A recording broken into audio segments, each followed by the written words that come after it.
어제까지 우리가 욥의 욥기 통독을 마쳤습니다.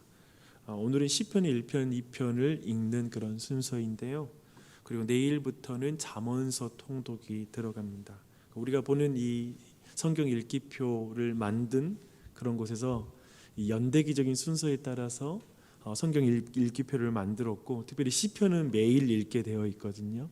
그래서 연대기적으로 욥기 다음에 이렇게 시편이 있다라는 것을 한번 오늘 1편, 2편을 통해서 확인하시고, 내일부터는 이제 연대기적으로 그 이후에 쓰여진 것으로 보이는 잠언서 통독에 들어가도록 하겠습니다. 그런데 제가 오늘 욥기 42장으로 함께 말씀 나누려고 합니다. 욥기를 엘리후로 마무리하기에는 너무 아쉬워서 이 마지막 장을 다루려고 합니다. 다만 42장을 우리가 이 말씀을 보되 2014년 6월 1일 날 교회가 창립되었는데요. 특별히 교회로 적용해서 이 말씀을 쭉 나누도록 하겠습니다. 하나님의 은혜를 많이 받으시기 바랍니다. 38장에서 드디어 하나님께서 폭풍 가운데 등장하십니다. 그리고 욥의 질문에 직접적으로 대답하지 않으시고 하나님의 방식으로 대답하십니다. 우리네 인생에서도, 인류의 역사 속에서도 위대한 스승들의 이런 접근을 우문현답이라고 부르죠. 제자들이 직접적으로 이런 대답, 뭔가 질문하면 너무 엉뚱한 듯한 이야기를 함으로 대답을 하는 것이죠. 이런 경우는 질문자와 그리고 답하는 자가 지적으로 현격한 차이, 인격적으로 현격한 차이가 있을 때 그 우문현답, 그런 내용의 그런 대화가 이어집니다. 하나님은 욥을 이제 우주와 그랜드 캐년과 그리고 동물원으로 데려가 투어를 시켜줍니다. 놀랍게도 욥은 하나님의 위엄과 존재, 그리고 그분의 음성을 듣고 회개합니다. 이 회개는 하나님께서 욥이 가지고 있었던, 욥이 절규하며 했던 그 모든 질문을 직접적으로 대답해 주셨기 때문이 아니라 그저 하나님의 존재 자체에 압도당하는 그런 답이었습니다. 압도당했어요. 그리고 욥은 회개합니다. 그리고 정말 눈물을 흘리며 진정한 회개를 하나님 앞에 드러냅니다. 욥의 고백을 생각해 보십시오. 내가 주께 대하여 귀로 듣기만 하였사오나 이제는 눈으로 주를 배옵나이다. 분명히 우리가 확인할 수 있는 것은 모든 인생, 욥을 포함하여 어떠한 질문을 가진 이들이라도 머리로 이해하여 답을 얻는 것이 아니구나, 그리고 그가 원하는 것을 들어서 답을 얻는 게 아니구나 라는 사실을 깨닫게 되고, 하나님이 답이 되고 하나님이 주시는 답이 진짜 답이다 라는 사실을 보게 됩니다. 욥은 분명 과거에도 하나님을 알았습니다. 그러나 이제 욥이 이 고난의 과정을 통하여서 경험한 하나님은 마치 과거에 자기가 알았던 하나님은 정말 너무나 작은 어떤 관점과 생각으로 하나님을 이해하고 만나왔다라고 생각합니다. 그만큼 이제 알게 된 건 새롭습니다. 사실 욥은 38장부터 하나님이 누구신지 피조물 전체, 아까 봤던 그랜드 캐년, 우주여행, 그리고 동물원 돌면서 저자 직강을 통해서 하나님에 대해서 배우지요. 하지만 욥에게 답이 된 건 무엇입니까? 그 과정 통해서 하나님이 답이 됩니다. 폭풍 가운데 등장해서 하나님이 혼을 내셔도 욥은 좋습니다. 이걸 놓치지 마십시오. 이상하게 답이 된 거예요. 혼났거든요. 38장부터 하나님 앞에 혼납니다. 하나님이 자신의 고난의 폭풍 속에서 그저 함께 하셨다라는 것을 알아서 욥은 그저 좋습니다. 욥의 고통이 뭐예요? 욥의 그 고난 속에 하나님이 안 보인다는 거예요. 하나님이 어디 계시는지, 자기가 아는 바로는 하나님이 이러시면 안 되는데 어떻게 이러실 수 있지? 자기의 지혜와 생각으로는 하나님의 그 범위 안에 안 계신 것 같은 거예요. 그런데 하나님이 폭풍 가운데 임하였을 때 모든 피조물을 보여주면서 그 모든 걸 통치하고 있다는 걸 말씀하실 때, 아, 하나님이 내 모든 상황을 알고 계시나. 그리고 그 말씀 중간중간마다 자기가 했던 말을 다 말씀하시는 거예요. 아, 하나님 말씀, 하나님이 내 모든 말을 들으셨구나. 그 순간 욥에게 그것이 답이 되는 것입니다. 욥에게 고통은 하나님이 자신의 삶에서 얼굴을 감춘 것이 고통이에요. 그래서 이제 욥이 티끌과 재 가운데 회개합니다. 이 말이 뭔지 아세요? 이대로도 괜찮습니다. 난 하나님만 계시면 돼요. 이게 욥이 말하는 것이고, 우리가 지금 이 욥기를 처음 우리가 이 일이 어떻게 일어났는지 처음에 까닭없이 욥이 하나님을 경외하겠습니까? 라는 그 사단의 시비에 대해서, 아니 까닭없이도 저가 나를 경외하는 자다 라고 하나님이 자신의 명예를 구하 묶어서 이 모든 고난이 닥쳤잖아요. 그리고 사실상 욥은 그걸 보여주는 것이죠. 끝까지 하나님만이 나의 답이라고 하나님을 의지하는 모습을 보여주는 것입니다. 이것이 무슨 의미인지 잠깐 생각해 보겠습니다. 우리는 선한 창조에 악이 생기고 그 악이 선한 사람에게 영향을 주는 세상에 살고 있습니다. 코로나가 그리스도인을 비껴가지 않습니다. 하지만 그 악을 하나님이 통치하고 계신다라는 걸 성경을 통해 알고 있고 그걸 믿고 있습니다. 그런데 그것이 고통을 만듭니다. 나의 현실은 악을 통치하시는 하나님을 만나지 못하고 있기 때문에 그렇습니다. 도리어 악이 나를 이기는 것 같고 화가 나를 이기는 것 같고 속상한 일, 기대치 않은 일들이 내 삶을 집어삼키는 것 같습니다. 왜 당장 내 삶의 이 모든 고통의 원인을 제거하지 않으시는지, 또 이 세상에서 하나님이 악을 뿌리 뽑지 않는지가 이해가 되질 않습니다. 하나님의 통치 원리를 이해하지 못하기에 도무지 그분이 무슨 생각을 가지고 이 땅을 다스리는지 모르기 때문에 신자들은 원망과 불평을 합니다. 분명 이 세상은 인과응보가 적용되고 권선징악이 이루어지는 세상이기도 하죠. 그런 걸 보기도 합니다. 그런데 그런 세상은 또 한편으로 유전무죄이고 무전유죄라는 말이 통하는 세상이기도 해서 또 당혹스럽습니다. 그래서 이 세상이 어떻게 굴러가는지 계산이 안 되고 하나님이 이 세상을 어찌 다스리는지 이해가 되지 않습니다. 조금만 생각해 보면 우리에게 일어나는 모든 일들을 생각해 보십시오. 이것이 복인지 화인지가 잘 계산이 안 될 때가 있습니다. 그래서 세상 사람들도 이런 원리를 보고 뭘 발견한지 아세요? 이런 말을 만들었어요. 세옹지마다, 인생사 세옹지마다.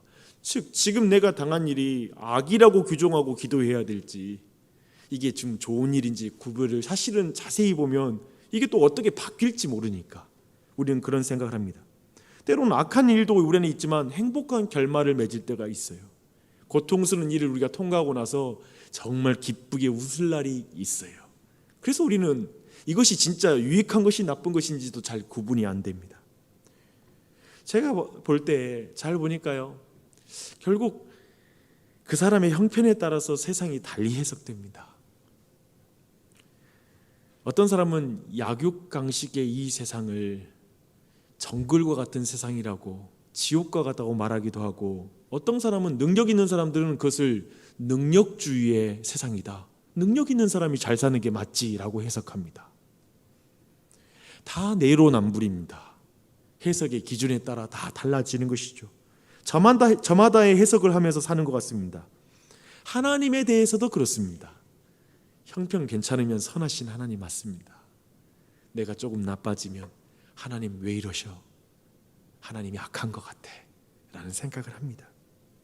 근데 이 세상은 그런 식으로 온갖 역설이 존재합니다. 지금 제 말씀의 의도 벌써 여기까지 오면 혼란스럽습니다. 그래, 복잡하지요. 그렇지요. 쉽게 판단하기 힘든 세상입니다.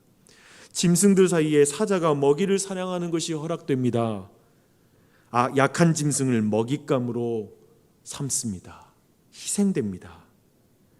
자연 속에서도 이해되지 않는 일들이 벌어집니다. 사람들 사이에서도 그런 일이 벌어지죠. 어떻게 규정해야 됩니까? 여기에서 하나님을 향한 절규가 있습니다. 우리의 고통스러운 외침이 여기서 나오는 것입니다. 하나님은 악한 것입니까? 그래서 결국 여기에 우리가 도달합니다. 하나님은 악한 것입니까? 그래서 하나님이 욥에게 잠시만 네가 좀 통치해봐라 그럽니다. 무슨 말인지 제가 예로 들어볼게요. 비행기를 조종하고 있는 비행사가 큰 악을 저질렀습니다. 지금 그에게 하나님이 바로 의로 통치하면 그가 운전하는 중에 죽습니다. 그렇게 되면 비행기가 하늘에서 떨어져서 그 안에 타고 있는 목사도 죽고 선한 사람도 죽고 다 죽습니다. 한 사람의 죄에 대한 의로운 심판은 수많은 사람에게 연쇄작용을 일으킵니다. 악한 아버지를 지금 의로 심판하면 그 자식들이 지금 당장 어떻게 살아가야 됩니까? 즉 이 세상에서 우리가 가진 불만은 왜 당장 지금 이 땅에서 모든 악을 뿌리 뽑지 않습니까? 라는 것이 질문이고 그런 것들이 이해가 되지 않죠.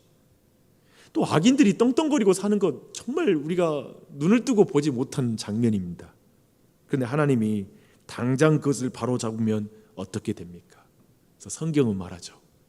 가라지를 지금 교회 안에서 뽑지 마라. 그러다가 의인까지 뽑을까? 참 알고까지 뽑을까 하노라. 마지막 날에 내가 한다라고 말씀하시죠. 그런 세상입니다. 내가 하나님이라면 그렇게 하지 않을 것 같은데 라는 것으로 우리는 우리의 인생을 평가하고 우리의 삶의 정황을 평가하고 교회를 판단하고 말할 때가 많습니다. 욥은 그저 그런 전체 투어를 통해 하나님의 질문을 듣고 가지면서 이렇게 이제 하나님을 만나게 되죠. 하나님의 이 모든 질문하는 하나님을 만나게 돼요. 근데 저는 이제 욥기에서 이 38장에서 하나님이 화를 내면서 이 전체 투어를 해나가는 그 하나님 보는데 뜬금없이 스바냐 3장 17절이 생각이 나더라고요. 왜 그런데 이게 욥에게 답이 됐을까라는 질문을 했을 때 아까 말한 것처럼 이 복잡성 그리고 하나님의 전능함 그 모든 걸 생각할 때 욥에게 있어서는 그저 하나님이 자신과 함께 했다는 게 답이라는 거예요. 그리고 저는 욥이 이걸 느꼈다고 믿어요. 스바냐 3장 17절입니다. 너의 하나님 여호와가 너의 가운데 계시니 그는 구원을 베푸실 전능자이시니라. 그가 너로 말미암아 기쁨을 이기지 못하며 너를 잠잠히 사랑하시며 너로 말미암아 즐거이 부르며 기뻐하시리라 하리라. 하나님이 폭풍 가운데 임했다라는 의미가 저는 이 뜻이라 믿습니다. 욥은 자를 혼내도 좋은 거예요. 하나님 나와 함께 하셨구나. 그 의미는 뭐냐면 여전히 나를 사랑하시는구나. 여전히 사랑하시구나. 함께 하셨구나. 그게 답이 되는 것이죠. 여러분이 그것이 답이 되기를 바랍니다. 교회 안에서 많은 질문을 해요. 교회도 여러 가지로 어떻게 운영되는지, 교회가 어떻게 갈 것인지 사실 많은 질문이 있어요. 근데 항상 교회는 무엇이 교회를 교회되게 하는 거냐면 교회에 하나님이 계시다는 사실을 믿어야 돼요. 하나님이 교회를 통치하고 있어요. 다스리고 있어요. 내 모든 질문에 대해서 내 생각 안에 이해되는 것이 답이 아니라 크신 하나님이 교회의 모든 음성을 듣고 있고 우리의 기도를 듣고 계시구나. 그게 답이 되는 줄 믿습니다. 우리 오늘 내용 또 그 다음 또 중요한 내용이 있으니까 좀 더 보십시다. 욥이 여기서 자신의 잘못을 회개하는 게 좀 이해가 돼요. 그런데 7절과 8절에서 하나님께서 욥이 말한 것이 이제 정당하다고 또 선언하십니다. 38장부터 내용이 뭐라고 했죠? 욥을 좀 책망하는 내용이었어요. 근데 7절 8절에서 하나님이 욥이 정당하다는 거예요. 사실 이 말씀은 욥이 그렇게 원했던 것이죠. 하나님의 변호, 지금 하나님께서 새 친구들 앞에서 욥을 변호하고 계시는 것입니다. 그런데 앞에서 욥의 문제를 쭉 말씀하시다가 왜 여기에서 욥이 옳다고 말하는지가 또 이해가 안 돼요. 이 말이 무슨 의미일까요? 이 부분을 주목했으면 좋겠어요. 방금 말한 것처럼 방금 전에 욥이 한 원망과 불평을 책망하시는 것 쭉 우리가 살피다가 이제 갑자기 새 친구 앞에서는 욥의 말이 옳다고 말씀하시는 것은 앞뒤가 안 맞는 것 같은 말씀이기도 합니다. 분명 욥의 모든 말이 옳은 것이 아니기 때문에 그렇습니다. 왜냐하면 욥도 알아요. 욥도 무지한 말로 하나님의 계획과 결정에 대해서 자기가 함부로 말한 걸 알고 있어요. 그리고 그걸 책망받았어요. 근데 왜 하나님이 욥이 의롭다고 할까? 욥을 인정하실까요? 이게 무슨 말일까? 하나님은 지금, 여러분, 이게 하나님이 인정하는 겁니다. 주목하십시오. 하나님이 인정하는 건 욥이 처음부터 지금까지 하나님 앞에서 갈등하고 하나님과 붙잡고 하나님과 함께하는 과정이었다는 걸 인정하는 거예요.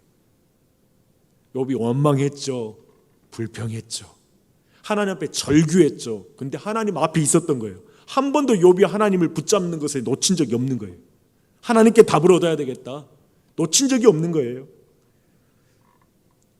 하나님 평가하며 떠나지 않은 거예요. 포기하지 않은 거예요. 이게 신앙이에요. 이상하게 주일날 교회 와서 잠을 자요. 말씀 안 듣고 계속 그냥 막 불만을 말해요. 그런데 교회를 안 떠나요. 그게 은혜예요. 하나님 인정하시는 거예요. 하나님 앞에 모든 감정을 토로해요. 하나님을 떠나지 않고 하나님께 모든 질문을 가지고 나아가면서 말하는 것을 하나님은 옳다고 하십니다. 하나님 붙잡는 걸 옳다고 하는 거예요, 여러분. 하나님 의지하는 걸 옳다고 그러는 거예요. 죄가 없는 게 아니라 말실수 안 하고 완벽하게 행동하는 게 하나님 보시기에 완전한 게 아니라 하나님께 의지하고 주님을 붙잡는 게 하나님 보시기에 의로운 것입니다. 갈등화돼 기도하며 나아가는 것을 옳다고 말씀하십니다. 자기의 지식으로 규정할 때 하나님 떠나죠. 그리고 버리죠. 즉 하나님께 도움이 있음을 인정하지 않는 친구들이 악한 것입니다. 이것을 이해해야 시편의 다윗의 탄식시가 이해가 됩니다. 이제 모든 내용 정리하겠습니다. 욥기는 모든 궁금증을 풀어주지 않습니다. 왜 선한 자에게 나쁜 일이 일어납니까? 왜 이런 세상에, 또 왜 제 삶에 이런 일이 일어납니까? 사람은 이해하고 살기를 원합니다. 불신자들은 어떻게 그 문제를 해결하냐면 점을 칩니다. 올해 애기 끼어서 이런 일이 있대. 그 말 듣고 나서 마음이 후련해져서 그날 밤 소주 마시면서 웃고 삽니다. 근데 우리가 이게 잘 안 돼요. 우리도 이해하고자 하나님께 기도하는데 하나님이 답을 안 알려주세요. 그렇게 생각해야 살 수 있을 것 같아서 사람들은 그렇게 살죠. 그러나 욥기는 우리의 삶에 모든 답을 알아서 살려고 하지 말고 그저 하나님의 지혜를 신뢰하며 살라고 말씀하고 있습니다. 그래서 좋은 교회, 오늘 교회에 적용해 보실게요. 정말 하나님이 기뻐하시는 교회란 뭐냐면 내가 모든 답과 모든 내용을 알려고 추구하는 교회가 아니라 하나님의 지혜에 기대는 교회가 중요한 거예요. 말씀을 열심히 읽어, 주의 말씀을 가까이 대하는 교회, 주의 지혜를 신뢰하고 사는 것이 좋은 교회인 줄 믿습니다. 그러한 교회를 우리를 인도하고 있죠. 고통 앞에 이유에 집착하지 말라, 애쓰지 말라라고 말하고 있습니다. 고통의 이유에 집착하면 사사건건 모든 답을 이해하려고 하면 욥의 친구처럼 하나님을 자신의 생각에 가두게 되는 거예요. 욥처럼 또한 자신의 생각으로 하나님을 비난하기도 쉽습니다. 이해하려고 하면 내 머리에 하나님을 우겨 넣으려고 합니다. 그러지 마십시오. 하나님의 지혜에 내가 의지하는 거예요. 빠지는 거예요. 40장에서 하나님은 욥과 욥의 세 친구들의 한계를 말하면서 동시에 차이점도 말해주고 있습니다. 그저 욥처럼 자신의 고통과 슬픔을 하나님 앞에 정직하게 가지고 나아가라고 말씀하고 있습니다. 아까 제가 말씀드린 것처럼 좋은 교회는 똑똑한 사람들이 모여서 회의 잘하는 게, 그래서 아주 타협점을 잘 만들어내서 민주적으로 뭐 어떤 의견들을 막 수기해서 탁월하게 만드는 거 그 자체, 그것이 없어서라는 말이 아니라 그런 것 자체가 중요한 게 아니라 기도를 기반으로 해야 돼요. 먼저 기도하고 자꾸 내 생각으로 평가하고 판단하지 말고 하나님께 의지하고 그분께 지혜를 구하는 게 전체의 우리의 중심이 되어서 모여서 회의도 하고 나누기도 하고 이야기하며 나아가야 되는 줄 믿습니다. 그게 더 중요합니다. 기도해야 됩니다. 신학자가 하려고 하지 말고 좀 더 기도하는 자가 되려고 해야 돼요. 예배자가 되려고 해야 돼요. 하나님께 동의하는 자가 되지 말고 하나님께 순종하는 자가 돼야 돼요. 내가 이해하면 따라갈게요가 아니라 하나님 말씀하셨으니 이해가 안 돼도 순종할게요. 그것이 좋은 신자요, 하나님이 기뻐하시는 교회인 줄 믿습니다. 하지만 고통스러운 현실을 벗어나는 건 쉽지가 않습니다. 우리는 욥의 세 친구의 자리를 벗어나는 게 쉽지 않아요. 교회에서 형제들 자매들 볼 때 신학자가 되어서 내 기준으로 평가하고 판단하는 자, 심판하는 자가 되기 쉽지, 그들을 위해서 진짜 기도해 주는 자가 되는 게 쉽지 않아요. 하나님 편에 내 상황으로 저 사람 평가할 수 없고 하나님의 편에 저거 뭔가 있지, 하나님이 저 사람을 다스리고 있지라는 걸 인정하는 게 쉽지 않은 것 같습니다. 그런데 우리는 이 마지막 설명, 특별히 욥의 세 친구에게, 세 친구가 은혜를 받는 그 비결, 그 유일한 방법을 좀 주목했으면 좋겠어요. 하나님께서 욥의 세 친구들을 책망하시면서 희생 제물을 가지고 욥에게 가서 자신을 위해서 번제를 부탁하라고 말하고 있습니다. 욥은 이제 친구들을 위해서 기도하죠. 이때 하나님께서 욥을 내 종이라고 말합니다. 내 종이 너희를 위해서 번제를 드리고 기도해 줘야 돼 라고 말하죠. 그럼으로써 우리에게 특별한, 신약에 있는 특별한 인물에게로 우리를 인도합니다. 바로 고난받으신 종 예수 그리스도입니다.